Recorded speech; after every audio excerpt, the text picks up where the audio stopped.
Tama ang paglilingkod. Saan mang bahagi ng bayan, saan mang panig ng mundo, pinaglilingkuran ang Pilipino. Ito ang News Authority ng Aliw Broadcasting Corporation. Inaabot ang bawat isa, radyo, telebisyon at digital. DWIZ News, laging nagbabalita ng tama, naglilingkod ng tama. Miyembro ng ALC Group of Company. Time check. It's 10 o'clock. 10 o'clock na. Gawing habit ang pakinggan at panoorin ang Health Habit sa DWIZ News Nationwide, DWIZ News FM Regional Stations, Aliw Channel 23 at DWIZ News TV. Hatid ng PhilHealth. Pilipino ako, may PhilHealth ako. Si Jam, isang government employee na taga Cagayan de Oro ay nanganak via cesarean section sa isang pribadong ospital. Kabado siya dahil malaki ang gastos ng CS delivery. Ngunit dahil sa PhilHealth Maternity Care Package, nabawasan ang kanyang hospital bill. Avail po ako ng PhilHealth benefits. Last pandemic 2020, I got pregnant. On June 24, 2021, nanganak po ako via CS cesarean section sa isang private hospital dito sa Cagayan de Oro. And although malaki kasi cesarean section yun, pero ang thankful kasi sa PhilHealth, naka-avail po ko, may discount po ako. Hindi ito ang unang pagkakataon na siya ay nanganak. 10 taon na ang nakalilipas nang isilang niya ang kanyang unang anak. Wala siyang PhilHealth at walang natanggap na benepisyo. Kinailangan niyang bumalik pa sa ospital para sa isa pang operasyon. Ngunit dahil wala siyang PhilHealth noon, wala rin siyang natanggap na benepisyo.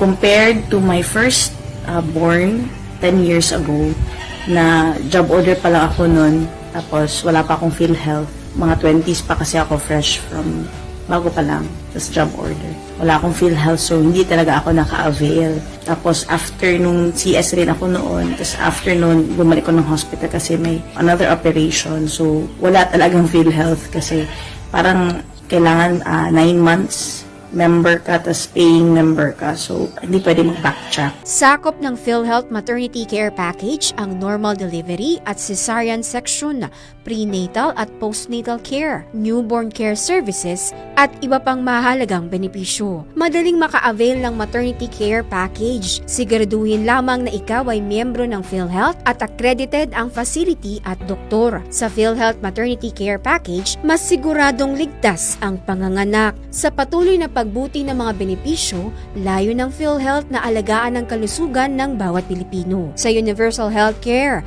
bawat Pilipino ay miyembro at sigurado sa benepisyo. Dahil Pilipino ka, may PhilHealth ka. Ang PhilHealth ay kaisa ni Pangulong Ferdinand Bongbong Marcos Jr. sa hangaring maging malusog ang lahat ng Pilipino. Kaya aming pangako sa lahat ng miyembro, tuloy-tuloy ang serbisyo, papalawigin pa natin ang inyong benepisyo. Ako po si Dr. Edwin Mercado, Pangulo at punong tagapagpatupad ng PhilHealth. Ang PhilHealth ay bukas 24 hours, 365 days in a year, pati na sa weekends at holidays. Maaari kang tumawag sa kanilang hotline sa mga sumusunod na numero. Sa landline, 02-8662-2588. Sa cellphone numbers naman, 0996-857-2967, 0968-865-4670, 0917-127-5987 at 0917-110-9812. Kung gusto mong mag-request ng callback, mag-text lang ng PHI callback space mobile number space detalye ng inyong concern sa mga cellphone numbers na nabanggit. Pwede rin magpunta sa kanilang website na www.philhealth.gov.ph at i-click ang click to call icon para makausap ang isang PhilHealth representative. Nandito lang ang PhilHealth para tulungan ka sa anumang oras. Till the next 10 o'clock, make it a habit, makinig, manood at follow na sa Health Habit. Hatid ng PhilHealth. Pilipino ako, may PhilHealth ako. Ang susunod na programa ay galing sa mga host, anchors at panauhin lamang at hindi pananaw ng mga producers at ng pamunuan ng DWIZ News, Aliw Channel 23 at Aliw Broadcasting Corporation. Kayo ba'y nag-iisip ng tamang solusyon sa mga problema na inyong sinapit? Mga mana kay Papa, anong dapat gawin? At kanino kayo dapat lumapit? Mr. Taxman. Mga baluktot ba'y gusto nyong labanan upang makatulong sa pamahalaan? Pero sino nga ba ang dapat takbuhan? Mga alam ninyo'y may mapagsumbungan. Mr. Taxman. Mga katiwalian ay nais mong alisin pero sa marami ito ay di pansin. Pero sino nga ba ang makakatulong at dapat tawagin? Mr. Taxman. Narito na siya, ang tunay na kakampi ng bayan, kaibigan ng mamamayan at laging maaasahan. Mr. Taxman. Morning. It's now the 18th day of April. Nako, napakabilis ng panahon at maraming pangyayari itong linggong ito. At antabayanan niyo aming programa at yan at tatalakayin namin para sa inyong kaalaman at ating tatalakay dito sa ating programa, Mr. Taxman. Jerry Flores po. Yes, good morning, Sir Jerry. Mr. Taxman, magandang umaga sa lahat ng ating mga viewers, lahat ng ating mga listeners. Ako po ang inyong lingkod, Sally Ortega Bueno. Samahan niyo po kami hanggang alas 11 ng umaga dito sa ating programang Mr. Taxman. Ngayong araw na ito ng Sabado, ngayon po ay April 18, 2026. So, yun, sabi nga ni Mr. Taxman, maraming mga developments dahil nga sa sitwasyon natin ngayon, maraming hakbang yung government para wag maging stressful ba sa ating mga kababayan. Binibigyan sila ng leeway o enough na panahon para gampanan ang kanilang mga obligasyon tulad nung pagpa-file at pagbabayad ng buwis dahil alam naman natin na mahirap po ang buhay ngayon dahil sa epekto noong krisis sa gitna ng silangan. Yun. Pero hopefully yung mga iba, before nung the original na April 15 deadline, I'm sure marami na ang nagawa yung kanilang obligasyon. At malaman nga natin kung ano nangyari noong April 15 kasi yung announcement naman ay after the end of the deadline. So After the deadline, o before the deadline? Just before the deadline. Pero marami rin na talagang handa nang isagawa yung kanilang obligasyon at yun ay tinuloy na lang. So isama na nga natin ang mga panauhin natin para tuloy-tuloy ang ating talakayan. Ating mga kasama ay mga taga Quezon City. Diyan ho, ito 7A. ay Revenue Region 7A. Yan. Kapag buong Quezon City, R7A. O, Revenue Region, RR7A. Atin hong kasama ay mga taga RDO number 40, Cubao. Unahin po natin ang kanilang group supervisor. Napakaganda, Ma'am Emily Ramos. Good morning, Ma'am Emily. Good morning, sir. Good morning po sa mga taga-subaybay ng Mr. Good morning and Taxman. welcome to the program. At kasama ni Ma'am Emily, isa sa mga revenue officer sa RDO 40, si Attorney Apolinar Alvarez. Good morning, Attorney. Good morning po, ma'am. Good Morning, Attorney. Sir. Tsaka sa ating pong taga-subaybay. Good morning po. Pag sinabi ba natin na Ma'am Emily na RDO 40, buong Cubao lang yon? Buong Cubao lang po. Kasi malaki ang Cubao. We have 41 barangays po. Yung mga barangays na yon under the congressional district ng Quezon City ng District 3 and 4. Tapos bounded by cities of Pasig, Mandaluyong, San Juan, and Marikina. Maraming boundaries nila. Opo. Ang RDO 40 ba isa sa may malaking goal yearly sa Revenue Region 7A? Opo. Apat po ang district ng 7A. Pangalawa po kami sa may pinakamataas na goal. Saan ang tanggapan ng Cubao District? Sa Fisher Mall po. Sa roof deck Fisher ng Mall. Fisher Mall along Quezon Avenue. Yeah. Natatandaan ko yun. Sama-sama kayo with the co-located kayo ng regional office. Yes, sir. At saka Same anong floor district? po kami. At saka yung Ilang district ang kasama doon? kami lang po sa kasama ng regional office sa roof deck. Pero po sa 4th floor, nandun din po yung RDO 38. Yung North Quezon North City. Quezon City. Yes, sir. So, dalawang RDO nandun sa Fisher saka Mall yung- kasama ng regional office. At saka Yes, yung sir. mga support divisions. Yes, sir. Ayun. Anyway, April 15, supposedly yung deadline. Dapat nagtapos na. Oo, nagtapos na yung Nagtapos na. pagbabayad Yung ng... anxiety. Oo, pagbabayad ho ng kinita na ating mga kabayan ng taong fiscal year 2025. So, kailan ba ini-anunsyo ito, ma'am? A day before or the day itself? A day before po, April 14. Ayun. So, Apo. noong April 14 at April 15, ano yung senaryo sa inyong district? Bigla bang umunti yung... Bali po, kasi digital filing na tayo ngayon. So, hindi mo napansin dahil unlike walang mga before tao. na dami-daming tao. So, ngayon medyo nabawasan na po talaga. So, comparable, siguro po nung naging RDO si Sir, nung araw kasi kapag April 15, nagsasarado kami Fiesta yun. almost 12 na po. Talagang tama tapos yun. ang dami Parang namin. fiesta ang dating. Opo ma'am, at saka ang dami naming tinatatakan na returns. Ngayon, Exactly. returns at saka yung attachments. Ngayon po, digital na, pati yung submission, digital na rin. Kaya hindi na talaga ganun yung senaryo na ang daming tao dun sa deadline. Yes ma'am. Ito bang nakaraang filing? Ongoing, I would say. Nagproblema ba kayo dito sa File Anywhere na naghahabol kayo ng mga collection kung saan nagagaling? Ano po, yung File Anywhere, matagal na pong because of the EOPT. Opo, File Anywhere na rin po. Ibig sabihin, hindi pa kayo nahihirapan mag-consolidate ng mga naligaw. Yung mga Kuhanin naman kung yung mga saan-saan. naligaw sa ibang district na dapat para sa inyo. Hindi naman po. Kasi parang Digital na rin kasi. digital na rin po. So, na rin madali. po, nasasala na. Nasusort Nasusort na. Teka, attorney, ano po ibinigay na rason sa 1-month extension ng filing and payment ng income tax? Yes Attorney. po. Apo. Yung extension po natin sa filing and payment ng income tax is because of the existing state of national energy Correct. Oo. emergency po. oo. And because of that, there is an EO, executive order issued by our president to extend the deadline until May 15. And meron din pong in-issue na RMC, ang BIR, that is RMC 30-2025, na confirming 2026, confirming po yung extension po ng deadline. Isang buwang extension. Yes, until May 15 po. So immediately, paano nyo na-disseminate yung information sa mga taxpayers sa inyong district?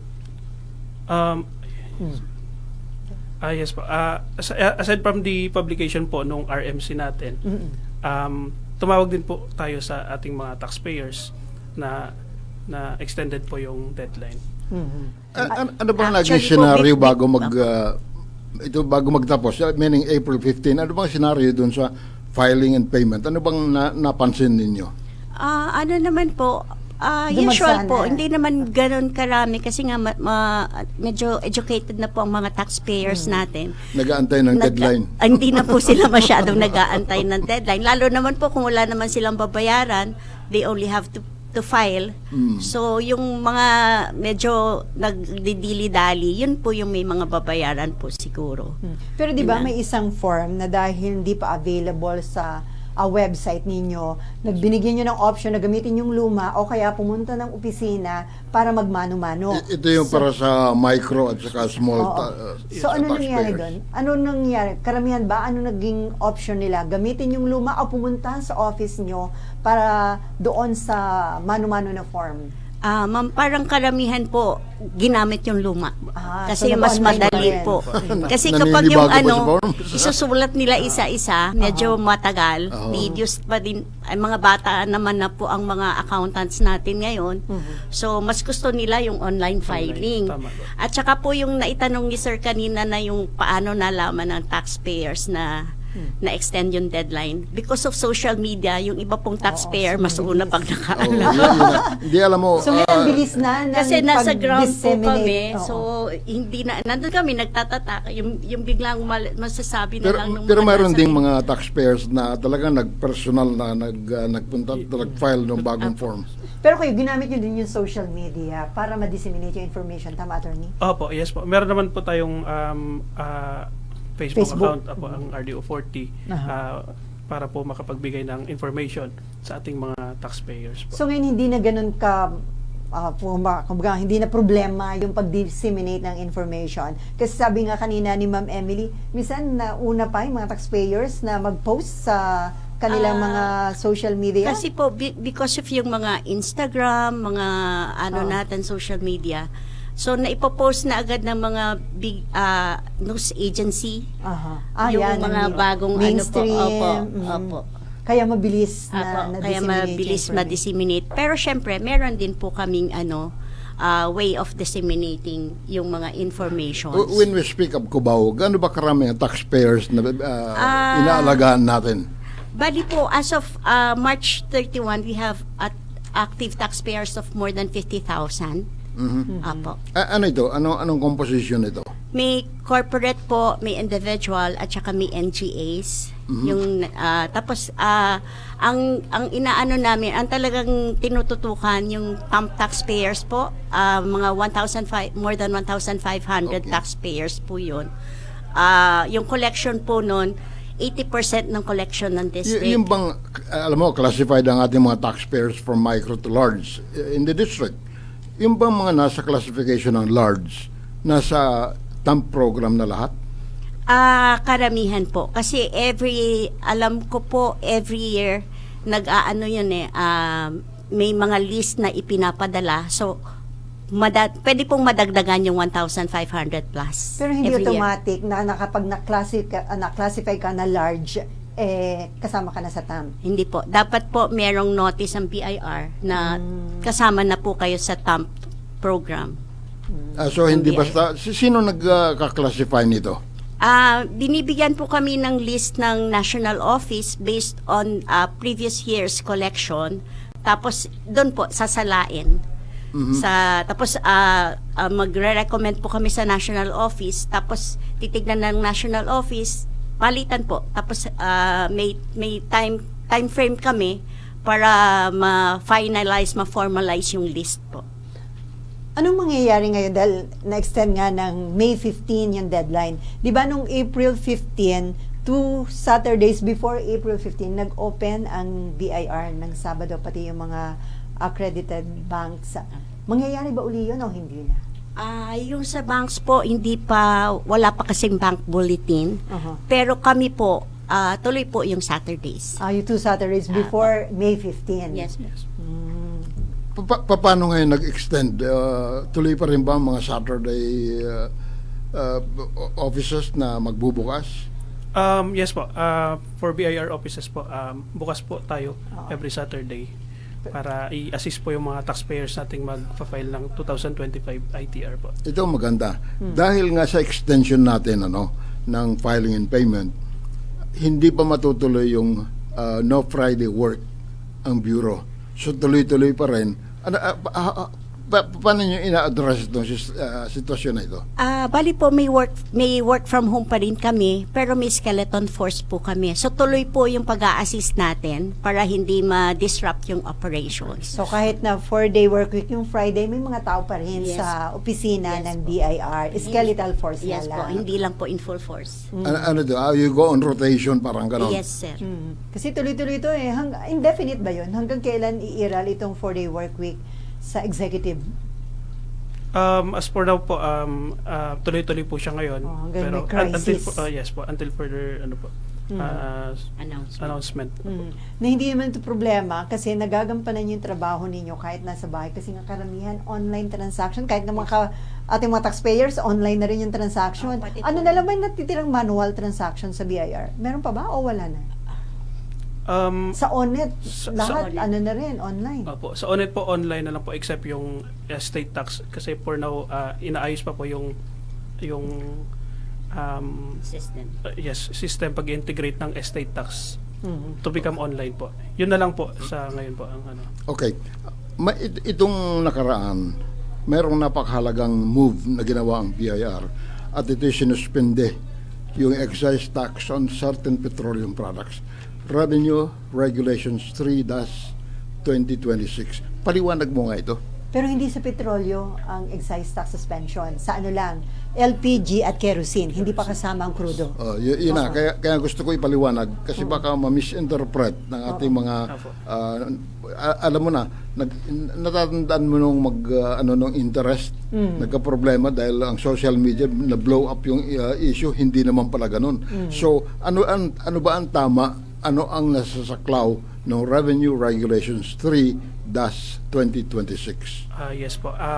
The Revenue Regulation 3-2026, specifically po, ito po yung ating RR na nagsususpend sa excise tax, specifically sa ating LPG products, except when used as raw materials for petrochemical products. So makakatipid po dyan ng 3.36 per kilogram or around 37 pesos per tank.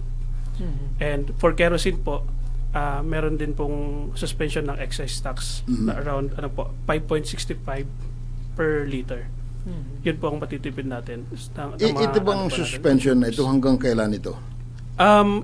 Based po sa RR po, whichever comes first po ng 3 months or 1 week after the average 1 month price of Dubai based fuel prices becomes lower than $80 US dollar per Yun yung barrel. nasa batas kasi. Yes po, May opo. pinasa batas yung Kongreso. Yun yung mga So, conditions or mga So, pagbabasihan. ibig sabihin, itong suspension na ito, walang kinalaman sa gasolina o sa diesel. Wala. Yeah, as for now po. Pag-aaralan pa.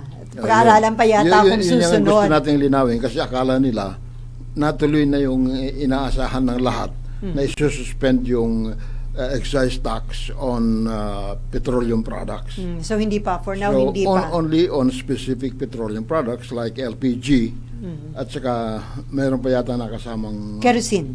o kerosene. LPG and kerosene, Pero, limited doon. Limited yung ng kerosene.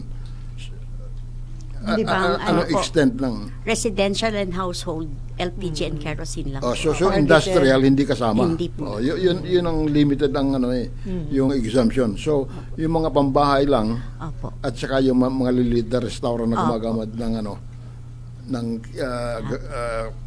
petrol LPG. Apo. So, Ayaw sa ko inyo magbanggit ng specific brand.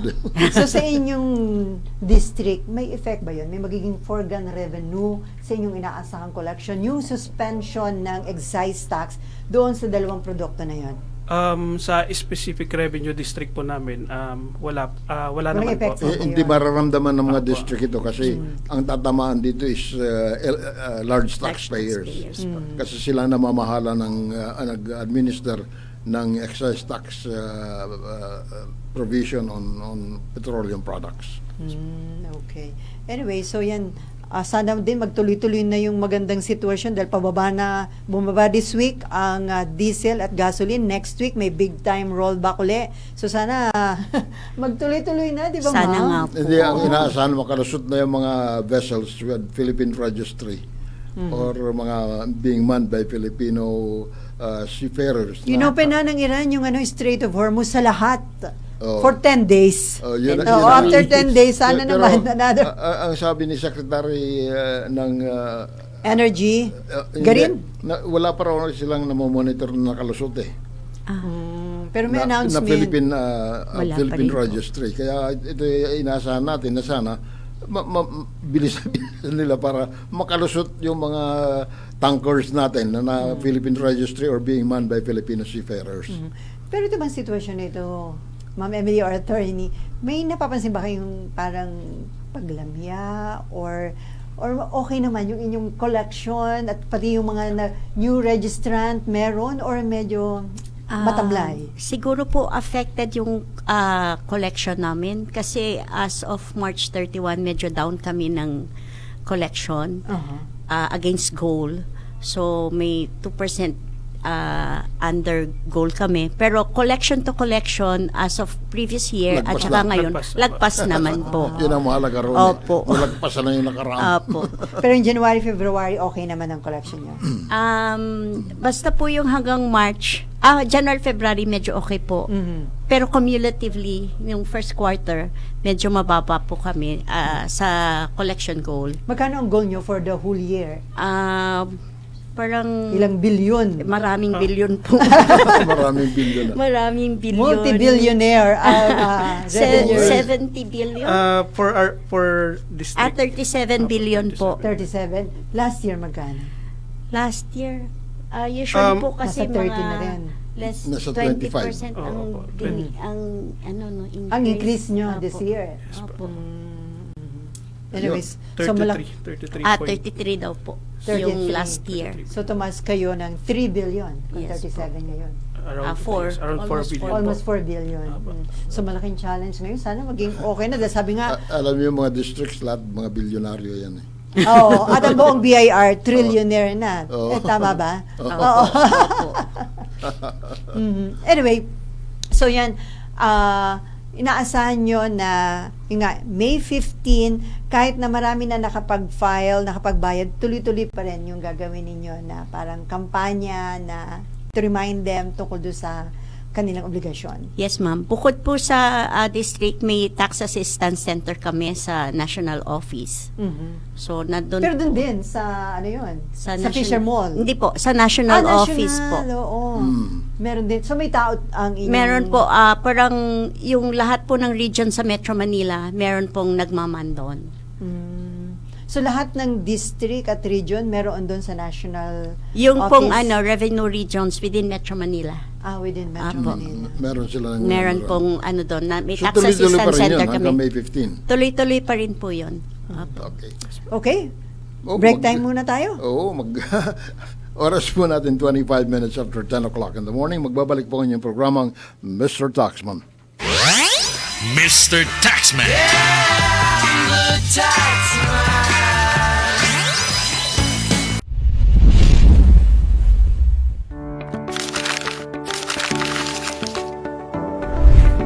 Do you have a gambling problem?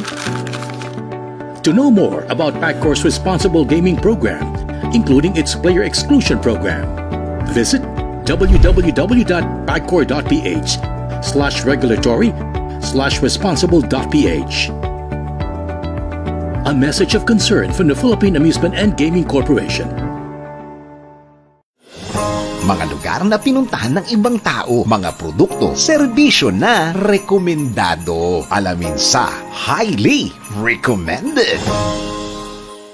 Handa ka na bang maranasan ang kakaibang ganda ng Ilocos Sur? Halina't tuklasin ang mga lugar na hindi mo dapat palampasin. Simulan na ang iyong paglalakbay sa Calle Crisologos sa Vigan, isang kalye na puno ng mga lumang bahay na bato at kalesa na para bang nag-time travel ka sa panahon ng Kastila. Mula rito, bisitahin ang Bantay Bell Tower, isang tore na nagbibigay ng panoramic view ng Vigan at karatig na lugar. Huwag mo rin palampasin ang Vigan Cathedral, isang simbahan na nagpapakita ng kahangahangang colonial architecture. Dako naman tayo sa bayan ng Santa Maria, kung saan matatagpuan ang Santa Maria Church, isang UNESCO World Heritage Site na kilala sa kanyang barok na disenyo. Malapit dito ang Pinsal Falls, ang pinakamalaking talon sa Ilocos Region na may malakristal na tubig at mga natural na pool.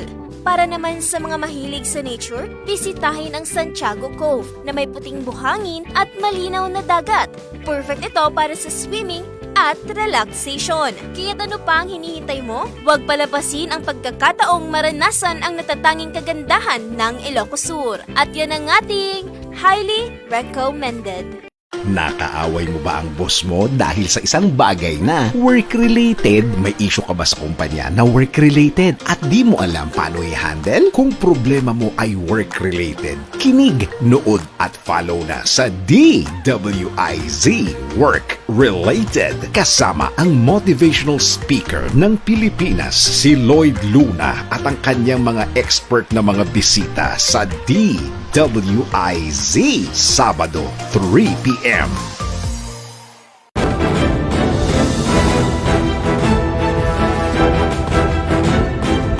Tama. Latest, pinakabago at tama. DWIZ News Catch Up. News Catch Up. Pilipinas, narito na ang tamang balita sa oras na ito. Roblox, nasa probation ng pamahalaan dahil sa safety concerns. Buong detalye mula kay Patrol 38, Jen Patrolya. Inilagay sa 3 buwang probation ang Roblox. Kasunod ng dumaraming reklamo mula sa publiko.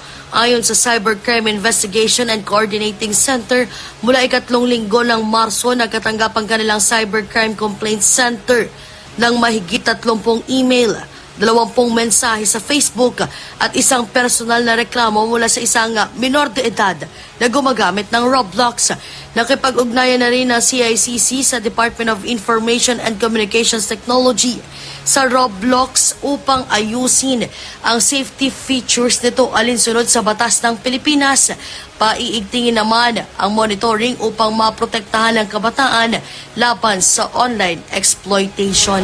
Ako, si Patrol 38, Jen Patrolya nag-uulat sa himpilang may todong lakas ni WIC, nagbabalita ng tama, naglilingkod ng tama. DWIZ News Catch Up. News Catch Up.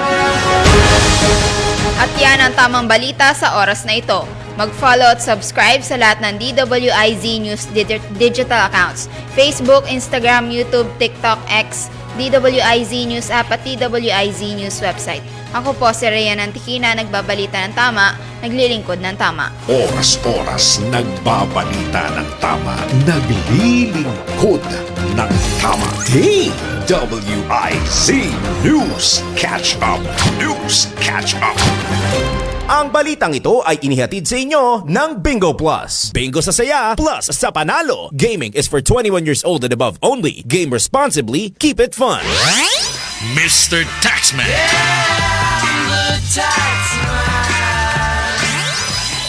Okay, nasa second half na ho tayo na ating programang Mr. Taxman ngayong araw na ito ng Sabado, April 18, 2026. Bago natin balikan yung ating mga studio guests, from Zenny Panganiban, blessed morning Mr. Taxman and Ma'am Sally. Napakalaking tulong po itong programa nyo para sa ating mga sa amin na mga tax practitioner. And then from Lian Aldabe Cortez, watching from Calamba City, Laguna. Good morning, Mr. Taxman and everyone. Yan, thank you for watching and listening dito sa ating programa. At kung may concern kayo, may gustong i-clarify sa ating mga studio guests, feel free po na mag-message kayo doon sa ating Facebook Live. Okay, so YouTube Live para ho yan ay ma-address ng ating mga studio guests. So, ang kasama na ho ngayon ni Group Supervisor Emily Ramos ay paring abogado, mga bagong pasan na abogado this year. Yan, mga taga BIR. Si Attorney Frances Grace Aldare? Aldare. Okay. Siya po ay isa sa mga revenue officer diyan po sa Revenue Region 7A under RDO number 40. Yeah. Good morning, Sir Jerry, and good morning, Ma'am Sally, pati sa ating viewers and listeners po. Hello, good morning po sa lahat. Morning, welcome to the program. So magkakaiba pala kayo ng grupo. Si Ma'am Emily Group. Magkakaiba Oo, ilan lahat bang grupo meron dyan sa inyong district? We have 13 groups, ma'am. 13, oo. So, Ma'am Emily, ano yung tinututukan, yung KPI na sinasabi ng inyong Anong grupo? concern ninyo ang Yung sa KPI? grupo po namin yung cooperatives po. Cooperatives po. Cooperatives. Kasama po yung cooperative. So, minomonitor po namin yung tax exemption nila. Tapos, in-educate din po namin sila. So, once in a while, nagkakanta kami ng mga seminars. Tinututukan kung okay pa po yung mga tax exemptions nila, kung may mga open cases sila, ganun po. Marami bang kooperatiba sa Kasi district? alam mo, partner, ang po. cooperative is basically an exempt institution. Yes, sir. Pero hindi sila makakakuha ng exemption unless they work for it. They apply for other exemptions with the Bureau. So, kahit ng mga cooperative na kumikita Hindi ng automatic. milyon, exempted? Depende po. May criteria po. Kasi may cooperative na dealing with members only at saka with non-members. So kapag members only, kahit po malaki yung kita nila, exempt po sila. May mga exemption sila na sa tax exemption certificate nila kung ano yung mga exempt. Paano itong, how do you classify these new transport cooperatives? Paano pong new transport kasi hindi lang members nila ang opo. Kasi may body po na sa cooperative, yung CDA. So may Cooperative Development Authority. So may sinasubmit sila parang Articles of Incorporation at saka bylaws. So nakalagay po doon kung magdi-deal sila dealing with members only at saka with non-members. So kapag members po, katulad ng sinabi ko kanina, kahit milyones po ang kanilang kinikita, exempt po sila sa VAT at saka sa income tax. Kapag po dealing with non-members, kailangan po yung reserves nila, parang retained earnings po yun, more than 10 million para sila maging taxable po. Magiging tax. So, gaano karami ang yung minomonitor na cooperative at meron na bang kooperatiba dyan na nabubuwisan? Meron naman pong mga dealing with non-members din. Opo, may malalaki ding cooperative. So, almost 100 po yung cooperative na inaanuhan namin. Minomonitor. So, within the district Within the district only lang po.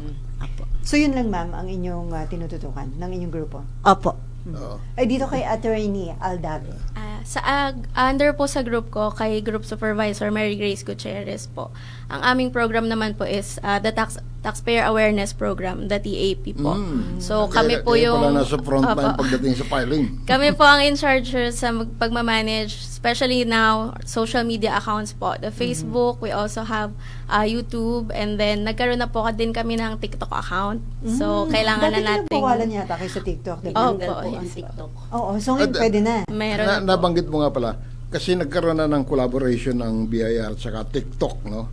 Ano bang recently ba? Ano ang itong pag-uugnayan ng dalawang institutions? Anong produkto?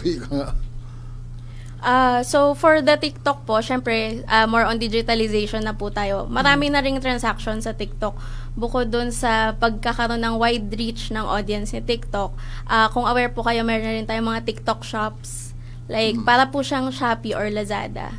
So, nagkakaroon na rin po tayo ng access dun sa mga information na meron si TikTok with this... ito bang mga taxpayers na dealing business online, na sa inyo bang grupo ang monitoring? Hindi naman po, sir.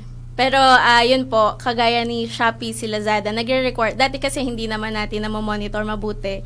So, nagkaroon na po ng monitoring sila. They require the COR, Certificate of Registration, para sa ating mga online seller. Which aids naman po CBIR to collect po yung proper taxes for those transactions. Kanina nga pala, kasama natin si Attorney Paul Alvarez. Kasama ba niyo sa grupo? Hindi po, sir. Iba ang kanyang group supervisor. Pero ang po nila, ang projects nila ay yung non-VAT to VAT po. So, tinututukan po. Ito yung mga nag-register as non-VAT taxpayers. But for a while, sumampa na sila sa 3 million. Opo. Kung umano na sila sa threshold, dapat mag-register na sila as VAT. Pero marami pa rin na hinuhold nila na huwag lumagpas ng 3 million. Pero marami ba yun, non-VAT, na minomonitor nila, attorney? Marami? Gaano? Marami?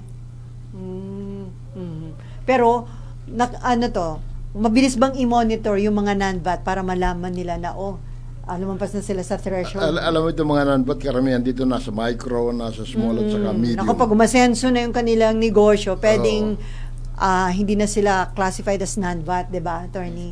Kadalasan po ng case sa non-VAT to VAT, yung mga nagbe-breach po ng 3 million threshold natin within the year. So, for example, pagdating ng second or third quarter, nag-reach na sila ng 3 million, sinusulatan na po namin sila para malaman po nila. Pero kung hanggang 3 million lang, non-VAT pa sila. Kapag sumobra sa 3, saka lang magiging VAT. Dapat mag-register na sila. Magpapa-update na Pero po sila. Pero paano yung mga taxpayers na, supposedly, in-expect nila na malaki ang kanilang income or sales or whatever. So, at the outset, nag-register sila as VAT taxpayer. Pero for the meantime, hindi nila maabot yung 3 million. Pwede ba silang sabihin, babalik muna kami sa sa non-VAT taxpayer? Paano ba yun? Yes, sir. Meron naman din po tayong program actually for VAT to non-VAT naman, sir. Pero ito po is syempre mas stringent po ang requirements. Anong rule dyan? Meron po silang mga kailangan patunayan na hindi po talaga nila na-reach yung ating VAT threshold. Kasi maraming mga taxpayers na they were expecting na medyo malaki ang kanilang magiging sales for the year. So, at the outset, nag-register as a VAT taxpayer to utilize also of the other benefits of a VAT taxpayer. Pero for the meantime, yung kanilang tumakbong panahon at hindi nila nakuha yung kanilang inaasahan. Opo. At saka po, kasi yung iba, they deal with VAT clienteles din. So, nire-require ng mga clienteles nila na VAT registered din sila. So, kahit hindi nila na-reach yung 3 million, nag-opt sila to register as VAT taxpayers po. Well, may benefits din kasi yung Yes, mga VAT taxpayers, although they are not within the threshold or they are not beyond the threshold ng non-VAT. So, maraming nag-register talaga as VAT taxpayer at the outset. Apo. Yung ba mga VAT taxpayers sa inyo, nag-monthly pa rin or quarterly pa rin ang pagbabayad? Ano observation nyo? More on quarterly na po kasi yung iba nahihirapan pag magma-monthly payment pa sila. Though may mga ilan po na mas gusto pa rin nilang magbayad monthly. Option yun sa kanila na monthly. Para yung cash flow naman po nila, mas na-manage po nila. At yung iba daw kasi nagagastos nila kapag hindi agad ni-remit, di ba? Balikan natin dito extension ng filing. For the meantime, as revenue officers, ano ang ginagawa ninyo ngayon na inaantay yung deadline of the extension? Tuloy pa rin po yung tax campaigns namin para hindi, kasi ano na nga po, lumawig na yung deadlines natin. So para malaman nila na extended ang deadlines natin, katulad po si Ma'am Frances, kasama siya sa tax awareness program. So tuloy pa rin po yung ano natin, pagkikipag-usap or ano sa mga tax campaigns sa mga taxpayers to file on or before May 15 po. Teka. On or before the extended date. Opo, opo. So ngayon na-extend ng isang buwan yung filing and payment, pati ba yung mag-a-avail ng yung may second payment, October pa rin or magiging November? October pa rin po yun. Hindi yun na-extend. Wala extension Hindi yun. po yun, wala extension Hindi yun. po siya kasama sa ano. Na-extend. Sa na-extend.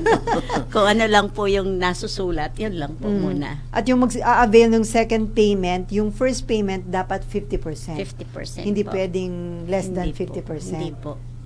Yung composition kasi ng first 50%, it could be cash or withholding taxes, Yes, sir. whichever. Opo. Anyway, Combined po. balikan ko si Attorney Aldave kasi tax awareness ang inyong Yes, po. so kayo nagbibigay ng mga seminar. Opo. Oo. So marami kayong ginagamit ngayon na platform. Opo, Mas totoo effective po yun. 'yun kaysa sa yung face to face. I would say yes po kasi malaki na talaga ang reach ng internet natin. Very digitalized na lahat. So, syempre sa Facebook, mag-post ka pa lang sa morning. Usually po, ako pag nagpo-post ako sa aming Facebook page, nagpo-post po ako around, let's say, 6 or 7 a.m. Kasi magbubukas ang tao ng kanilang Facebook, let's say, while eating breakfast. So, para mababasa po nila yon habang may So nasa bahay sila. ka pa lang nagtatrabaho Yes ka na. po. Tapos, though na-utilize din naman po namin, kagaya sa Facebook, mayroon na tayong mga scheduled postings. Though weekly pa rin ginagawa. Tapos bukod pa po yung mga daily posting natin on a case-to-case basis kung mayroon tayong mga additional information na kailangan po nating i-ano throughout all of the taxpayers. Bukod po ito dun sa pag-share din namin ng post ni National Office. So, meron din naman pong Facebook si National Office. So, to ano lang po, hikayatin ko na rin po yung mga listeners and viewers natin na i-like po kami sa Facebook, BIR. Not necessarily ng mga taga RDO 40 Opo, lang. yes Oo. ma'am. Pwede rin Syempre, kahit- mas maraming likes, mas matutuwa po kami. Para, marami po kaming postings na mababasa po ninyo. And dun sa mga taxpayers natin, nakakapag-message na rin po sila sa amin through Messenger. At ina-address nyo lahat ng Opo, concern. marami po tayong naka-assign na revenue officers para sumagot ng kanilang mga concern. Kasi through telephone, syempre, yung ating old ways, medyo laging busy kasi sabay-sabay tumatawag or minsan hindi agad nasasagot.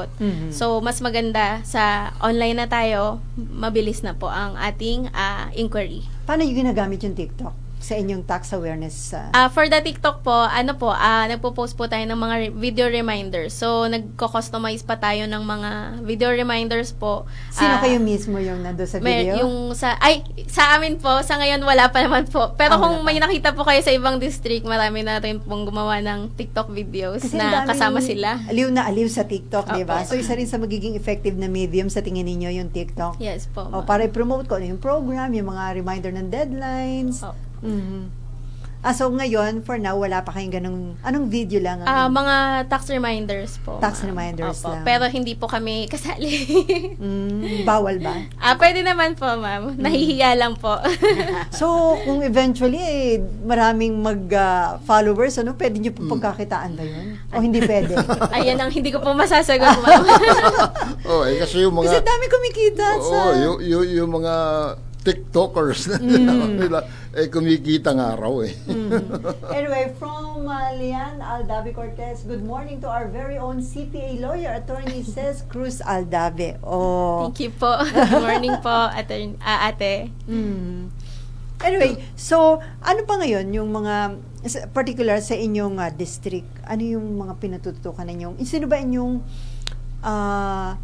kanilang taxpayer profile? Oo. Si Attorney Yoli Zafra po ang aming RDO. RDO. At ang RDO nyo? Si Ma'am Tess Herona po. Yung mga RDO at RDO ba, may mga kanya-kanya din na sariling programa na wala yung ibang mga district? Meron din po. Parang yun yung dine-distribute po sa group. Opo. Katulad, parang ang isa sa mga unique po sa Cubao yung pong joint venture at saka po yung parang inaano nila yung Airbnb. Although hindi ko po projects yon kaya hindi ko ma-discuss fully. Okay. Magbabalik po yung programa Mr. Taxman. Ang oras po natin 15 sandali bago sumapit ang 11:11 ng umaga. Mr. Taxman. Mga balitang scoop exclusive! Mga balitang nangyayari pa at gusto mong malaman kung ano na ang latest scoop. Mga balitang hindi mo dapat bitawan at kailangan ng tutok. Mababalitaan lahat, hagip lahar sa DWIZ News Scoop. Naka-live sa Aliw 23 Free TV. Naka-live din sa DWIZ News. Naka-live din online. DWIZ Facebook, YouTube at DWIZ News website. Samahan ang buong puwersa ng DWIZ News and Research Team sa paggalugad sa buong bansa at buong mundo ng balita at impormasyon. DWIZ News Scoop. Maki-scoop 4 p.m. Monday to Friday kasama si Dennis Antenor Jr. DWIZ News Scoop. Bahagi pa rin ng inaabangan tuwing hapon sa DWIZ News Hapon Highlights. Nagbabalita ng tama, naglilingkod ng tama. Nagkalat ang mga peking balita, mga peking produkto, peking seller, mga panlulokong gusto lang kumita ng pera at minsan buhay ang kapalit sa hangarin ng DWIZ na ibigay ang tamang balita, tamang paglilingkod, hatid sa bayan ang bawal ang peke. DWIZ Fact or Fake. Abangan sa DWIZ News Nationwide, DWIZ News FM, DWIZ News TV at Aliw Channel 23 Nationwide. Ikalat ang tama, bawal ang peke. DWIZ Fact or Fake.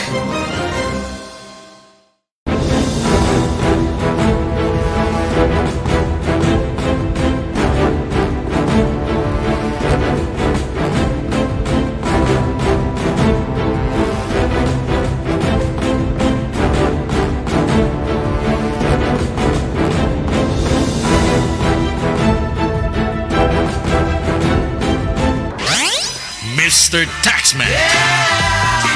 Okay, balik tayo sa ating programang Mr. Taxman. Kasama po rin natin mga studio guests, sina Ma'am Emily Ramos, ang Group Supervisor, at gayon din si Attorney Frances Grace Aldabe. Sila po ay from RDO 40 under Revenue Region 7A. Meron tayo dito isa sa mga viewer natin, si Ma'am Seni Panganiban. Sabi niya, for clarifications, sa submission through EFPS, if I pay my taxes April 1, ang submission ba sa EFPS should be 15 days after filing o pwede ba mag-file beyond April 15 kasi dapat 15 days after filing daw? Apo. Based po dun sa bagong RMO na lumabas, ang nakalagay po, it extends the filing, payment, and submission of required attachments from April 15 to May 15. So, pasok na po siya hanggang May 15 po. So, extended din pala yung submission ng mga attachments po. Kasi baka naman mauna pa yung mga attachments kasi actual filing. So, yan, okay na kay Mama Seni Panganiban. Anyway, so, ano pa ba yung mga dapat nating ma-remind sa ating mga taxpayers dito sa naging decision na hanggang April 15 ang deadline? Ano pa ba? Bukod dun sa mga deadlines, kung ano yung mga paparating, maliban doon sa extension. Oo, ano ba, Attorney? So, this April po, meron po tayong deadline for the first quarter that is covering period January 1 to March 31 for VAT and percentage po. So, they have 25 days from the end po. So, April 25, deadline na po ng 2550Q and 2551 po. April 25 is Saturday, tama ba? Yan ang- Kasi ang 24 is Friday. So, kung nag-fall yan ng First Saturday, working day. Next working day po. 27, April 27. So, yun lang yung ating pwedeng i-remind na deadline. Yung mga kasunod, ma'am, na iba is more on na visor na May for the income tax naman po. So, ang in-extend lang po ay yung filing and payment nung sa income tax, annual income tax returns. Baka kasi isipin ng iba dahil sa sitwasyon, pati ibang mga deadlines extended. So, yun lang. Clarify natin. Yung ibang mga deadlines will stay as is. At kapag hindi ho na-meet ang mga deadlines na yan, may kaukulang penalties po. So, yun nga, under EOPT, napaka-convenient na sa ating mga taxpayers. Ano itong transaction, file and pay anywhere, at yung mga forms pa, tama ba? 2 pages na lang? Dati na umabot ng 10, 11 pages na ibaba sa 4. Ngayon yata, tama ba, Attorney? 2 pages For na lang? the 1701 MS po, yes po, 2 pages na lang po siya. So, very simplified na po ito kasi syempre ang mga taxpayer na gagamit is mga micro and small taxpayers po. So, mas pinadali po natin yung form para hindi na po sila mahirapan sa pag-fill up. So, yung bang mga nag-avail, mas in-avail yung online using yung 4 pages, pwede din ba na yung mga essential information na lang ang kanilang i-fill up doon? Tama ba? Yes po. Yes, ma'am. Kailangan, kumpletuhin mo yung nasa Meron lang form. po tayong mga mandatory minimum requirements. May mga mandatory questionnaires doon na kailangan sagutin mo. Oo nga. Pero not necessarily lahat ng nandun sa 4 pages. Ano yung mga mandatory na sasagutan nila? Syempre po, ito yung mga basic information ni taxpayer, which is their name, address, Yung TIN nila, kung anong district. and then the sales and kung naka-ano po sila, yung mga expenses po. Yan lang naman po ang ating mga pinaka-important na malaman. Doon pa sa initial experience niyo ng filing with micro and small, may marami rin bang nag-file ng personal or mini yung actual MS form? Ako po, sir, personally, wala pa naman po akong na-receive na nag-file manual. Kasi so talagang they really opted for the online filing. Ngayon noon, ang taas ng gasolina, 'di ba? Talagang mag-online na lang para sa bahay, iwas, 'di ba? Yung so that sends a message to the bureau na bilisan nila na ma-accommodate yung bagong maging form. available na online yung bagong form. Sabihin kay Deputy Charo ito. Oo. Bakit ba hindi na ihabol yun? Yung hindi pa po siguro na-upgrade yung system. Sa system naman po nagkakaproblema pagka minsan. Kasi bago nga nito, kailangan ma-accommodate ng system. And malaking enhancement yan. With the new form, malaki talagang enhancement na gagawin ng ITS niya, na yung ISG group, para ma-accommodate yung So, kailan- 1701 MS form. No? Kailan daw 1701 ito magiging available sa website ng BIR? Meron na bang advice? Wala pa pong advice. Kaya nag-ano po muna sila ng workaround procedure para hindi mahirapan ng ating mga taxpayers. So, paano yung inyong mga form na inimprenta? Konti lang yung gumagamit. Opo. Parang hindi nasanay sila sa BIR na meron pang ganung mga form na pipilapan ng mano-mano, di ba? Kaya alam mo, yung it's now less and less of those forms to be printed. Kasi pag talagang online tumatakbo na yan, ay talagang we would even suggest na use the facilities of online filing. Pero meron pa ba na they opted na gamitin yung nasa online na pumunta pa rin sa inyong opisina para magpa-assist? Di ba, pwede naman pumunta dahil meron naman kayong e-lounge, kahit na hindi magmano-mano online, pero pumunta pa rin sa BIR office. Opo, marami pong pumupunta, nag-a-assist pa rin po kami, kahit online filing. So, may available computers po sa e-lounge namin. So, kapag hindi sila marunong, paupuin namin sila, i-assist po namin sila. Hindi kami yung gagawa para next time, alam na nila. Opo, madali naman po kasing yung mag-fill up sa computer kapag i-validate lang, may pipindutin sila doon, validate. Kapag hindi mag-go po, ibig sabihin meron silang hindi na fill up. Apo. So may field na dapat silang i-fill up. So kaya hindi siya nag-validate. Kulang yung na-fill up nilang fields. Kasi minsan next parang next page, hindi siya pupunta sa next hanggat meron ka na miss na i-fill up. Pero dahil nga dito sa deadline, nagkaroon ba ng enhancements sa e-lounge? Nagdagdag kayo ng mga computer? Nagdagdag ng tao? Yes po. Even before the extension of the deadline po, nag-set up na po si RR7A and other regions, same din po, ng filing center. So, bukod po sa e-lounge ng bawat district, nagkaroon po tayo ng additional filing center na kung saan pwede po sila doon mag-file. May available po tayong mga computers and may mga nag-a-assist din po doon na bukod. So, with this extension, nandoon pa rin yung mga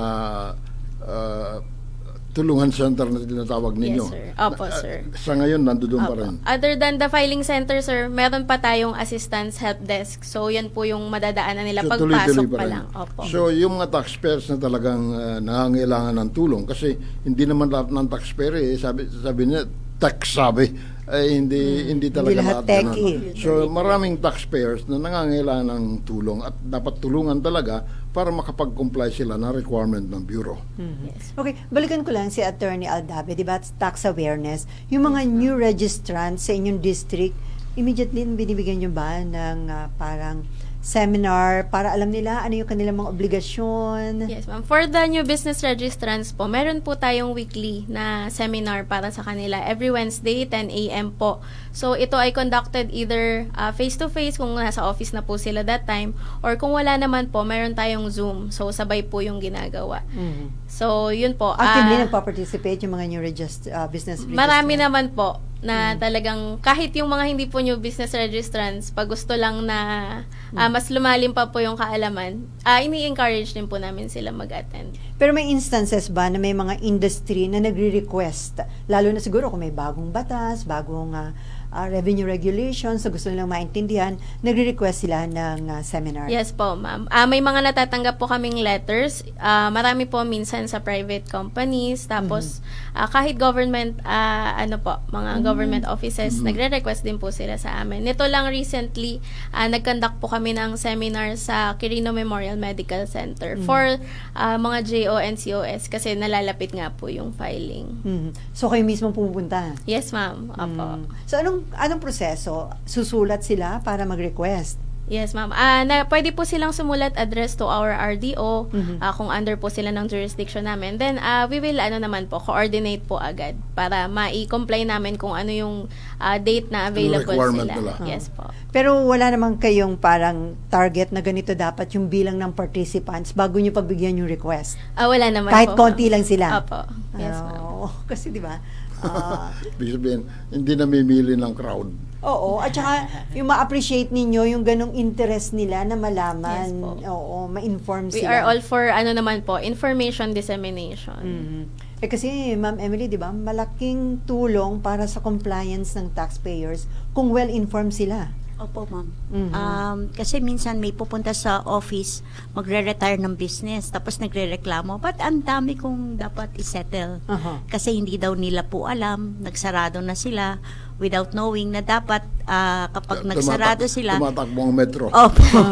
Dapat ipaalam din, kasi sasabihin namin, kayo lang po nakakaalam na wala na kayong business, dapat po ipapaalam din sa BIR.